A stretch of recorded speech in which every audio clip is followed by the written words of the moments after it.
ஒரு கைதேர்ந்த திருடன் தன் திறமையை நிரூபிக்க அரண்மனை கஜானாவில் திருடச் சென்றான். அங்கே தற்செயலாக மன்னரும் அரசியும் தங்கள் மகளின் திருமணம் பற்றி பேசுவதை ஒட்டு கேட்டான். ஒரு துறவிக்கு தன் மகளை திருமணம் செய்து வைக்க மன்னர் விரும்புவதை அறிந்த திருடன் ஒரு தந்திரம் செய்தான். மறுநாளே ஆற்றங்கரையில் ஒரு துறவியைப் போல வேடமிட்டு அமர்ந்தான். அரண்மனை அதிகாரிகள் வந்து கேட்டும் அவன் பிடி கொடுக்காமல் மறுப்பது போல நடித்தான். இது அவனது மதிப்பை அதிகப்படுத்தியது.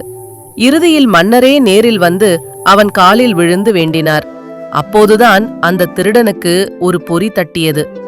பொய் வேடம் போட்ட எனக்கே ஒரு நாட்டின் மன்னன் வந்து இவ்வளவு மரியாதை தருகிறான் என்றால், நான் உண்மையாகவே இறைவனை தேடினால் எனக்கு எவ்வளவு அமைதியும் மேன்மையும் கிடைக்கும் எனச் சிந்தித்தான். போலித்தனத்தை கைவிட்டான். இளவரசி, சொத்து, சுகம் என அனைத்தையும் துறந்துவிட்டு அன்றிலிருந்து உண்மையான தவயோகியாக மாறினான். தாழ்ந்த எண்ணங்கள், திருட்டு அவனை இருளில் வைத்திருந்தது. ஒரு நொடி தோன்றிய உயர்ந்த சிந்தனை அவனை ஒளிக்கு கொண்டு சென்றது.